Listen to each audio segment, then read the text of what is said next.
Hello दोस्तों, आप सभी को अपने स्मार्ट साइंस कोचिंग सेंटर में स्वागत है। दोस्तों आज क्लास 10th के साइंस का आंसर की लेकर आए हैं दोस्तों, जो आज आपके स्कूल में वीकली टेस्ट हुआ है। तो चलिए दोस्तों फटाफट से मिला लीजिए कि आप लोगों ने कितने प्रश्नों का सही उत्तर दिया। तो पहला क्वेश्चन दोस्तों इस तरह से दिया हुआ कि विद्युत धारा के साई मात्रक क्या होता है। तो दोस्तों विद्युत धारा के साई मात्रक एम्पियर होता है, ठीक है। इसलिए इसका राइट आंसर हो जाएगा दोस्तों सी। विद्युत धारा के साई मात्रक क्या होता है दोस्तों, एम्पियर होता है। क्वेश्चन नंबर दूसरा दोस्तों इस तरह से दिया हुआ है कि निम्नलिखित में से कौन सा पद विद्युत परिपथ में विद्युत शक्ति को निरूपित नहीं करता। तो देखिए दोस्तों विद्युत शक्ति का सूत्र ऐसे होता है कि P बराबर होता है VI, फिर होता है दोस्तों ऐसे कि I² R होता है, और एक सूत्र ऐसे होता है दोस्तों कि V² बटा में R। ये क्या है, तीनों सूत्र होता है विद्युत शक्ति के सूत्र होता है। तो I² ये भी विद्युत शक्ति का सूत्र है, IR² ये विद्युत शक्ति का सूत्र नहीं होता है दोस्तों। VI ये भी विद्युत शक्ति का सूत्र है, V² बटा R ये भी विद्युत शक्ति का सूत्र है। तो इसमें पूछ रहा था क्वेश्चन कि कौन विद्युत शक्ति को निरूपित नहीं करता है। तो दोस्तों IR² विद्युत शक्ति को निरूपित नहीं करता, इसलिए इसका राइट आंसर होगा दोस्तों बी हो जाएगा, ठीक है। क्वेश्चन नंबर तीसरा दोस्तों इस तरह से दिया हुआ कि दो चालक तार जिनके पदार्थ की लंबाई तथा व्यास समान है किसी विद्युत परिपथ में पहले श्रेणी क्रम और पार्श्व क्रम में संयोजित किए जाते हैं। श्रेणी क्रम और पार्श्व क्रम में संयोजन में उत्पन्न ऊष्माओं का अनुपात क्या होगा। तो दोस्तों जब इस प्रश्न को सॉल्व करिएगा तो उत्पन्न ऊष्माओं का अनुपात कितना आता है दोस्तों, 1:4 आता है, ठीक है। इसलिए इसका राइट आंसर हो जाएगा दोस्तों सी हो जाएगा। अब क्वेश्चन नंबर आगे देखिए।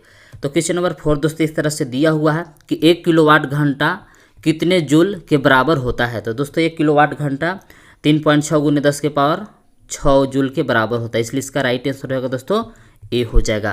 क्वेश्चन नंबर 5 दोस्तों इस प्रकार से दिया हुआ कि 1 ओम 2 ओम और 3 ओम के 3 प्रतिरोध हो को श्रेणी क्रम में जोड़ने पर समतुल्य प्रतिरोध होगा। तो देखिए दोस्तों 1 ओम 2 ओम और 3 ओम के प्रतिरोध के जोड़िएगा तो दोस्तों तुल्य प्रतिरोध कितना आएगा, 6 ओम आएगा, इसलिए इसका राइट आंसर हो जाएगा दोस्तों डी हो जाएगा, ठीक है। अब आगे देखिए।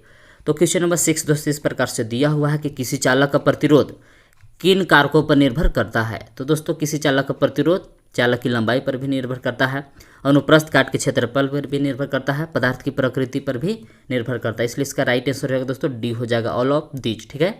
इसका राइट आंसर होगा दोस्तों डी हो जाएगा। क्वेश्चन नंबर 7 दोस्तों इस तरह से दिया हुआ है कि ओम के नियम के अनुसार किसी चालक के सिरों के बीच का विभवांतर उसमें प्रवाही धारा के डॉट होता है। तो दोस्तों ओम के नियम के अनुसार किसी चालक के सिरों के बीच का विभवांतर उसमें प्रवाही धारा के क्या होता है दोस्तों, समानुपाती होता है, इसलिए इसका राइट आंसर होगा दोस्तों बी हो जाएगा, ठीक है। अब आगे देखिए।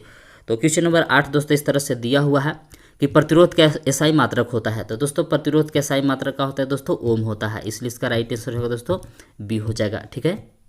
क्वेश्चन नंबर 9 दोस्तों इस तरह से दिया हुआ कि किसी चालक के दो सिरों के बीच का विभवांतर डॉट में व्यक्त किया जाता है। तो दोस्तों किसी चालक के सिरों के बीच का विभवांतर को वोल्ट में व्यक्त किया जाता है, ठीक है, इसलिए इसका राइट आंसर होगा दोस्तों ए हो जाएगा। अब क्वेश्चन नंबर 10 देखिए। तो क्वेश्चन 10 दोस्तों इस तरह से दिया हुआ है कि किसी चालक से प्रवाहित होने वाले विद्युत धारा को किस यंत्र की सहायता से मापा जाता है। तो दोस्तों किसी चालक से होकर प्रवाहित होने वाली धारा को एमीटर द्वारा मापा जाता है, ठीक है, इसलिए इसका राइट आंसर होगा दोस्तों सी हो जाएगा, ठीक है। तो दोस्तों क्वेश्चन नंबर 11 से लेकर 16 तक सब्जेक्टिव क्वेश्चन है दोस्तों। 11 क्वेश्चन इस प्रकार से दिया हुआ कि ओम के नियम को लिखे। 12 क्वेश्चन इस तरह से दोस्तों कि प्रतिरोध किसे कहते हैं, प्रतिरोध का एसआई मात्रक क्या होता है। तो चलिए दोस्तों इस सभी क्वेश्चन को आंसर के साथ आप लोग को बताते हैं। तो 11 क्वेश्चन के आंसर दोस्तों आप इस प्रकार से लिख सकते हैं कि जब भौतिक अवस्थाएं ताप दाब घनत्व इत्यादि समान रहे तो किसी चालक के सिरों के बीच का विभवांतर उसमें प्रवाही धारा के समानुपाती होता है, अर्थात दोस्तों आप लिख सकते हैं भी समानुपाती आई, यही ओम का नियम है दोस्तों। तो 12 क्वेश्चन दोस्तों इस प्रकार से दिया हुआ है कि प्रतिरोध किसे कहते हैं, प्रतिरोध का एसआई मात्रक लिखिए। तो दोस्तों इसका आंसर आप इस प्रकार से लिख सकते हैं कि वह कारक जो तार में प्रवाही धारा का विरोध करता है उसे प्रतिरोध कहते हैं, प्रतिरोध का एसआई मात्रक ओम होता है, ठीक है दोस्तों। अब क्वेश्चन नंबर 13 देखिए। तो 13 क्वेश्चन दोस्तों इस प्रकार से दिया हुआ है कि कोई विद्युत मोटर 220 वोल्ट के विद्युत स्रोत से 5 एम्पीयर विद्युत धारा लेता है, तो मोटर की शक्ति निर्धारित कीजिए। तो दोस्तों V बराबर आप ऐसे लिख दीजिएगा 220 वोल्ट, फिर I बराबर दिया हुआ है 5 एम्पियर, तो P बराबर सूत्र होता है दोस्तों VI। तो V का मान बैठा दिए 220 × 5 किए तो कितना आया दोस्तों 1100 वाट आ गया, ठीक है। इसका आंसर आप इस प्रकार से लिख सकते हैं। अब क्वेश्चन पर आगे देखिए। तो 14 क्वेश्चन दोस्तों इस प्रकार से दिया हुआ है कि किसी चालक का प्रतिरोध किन किन बातों पर निर्भर करता है। तो दोस्तों इसका आंसर आप इस प्रकार से लिख सकते हैं कि किसी चालक का प्रतिरोध निम्न बातों पर निर्भर करता है। पहला चालक की लंबाई पर, दूसरा चालक की मोटाई पर, तीसरा चालक की तार की प्रकृति पर, चौथा चालक के ताप पर, ठीक है दोस्तों। इसका आंसर आप इस प्रकार से लिख सकते हैं।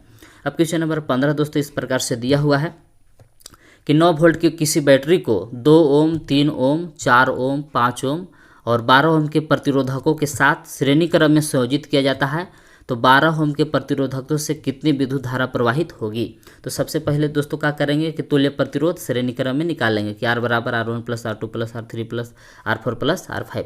तो R बराबर टोटल हम लोग कितना प्रतिरोध आ गया दोस्तों 13.4 ओम तुल्य प्रतिरोध आ गया।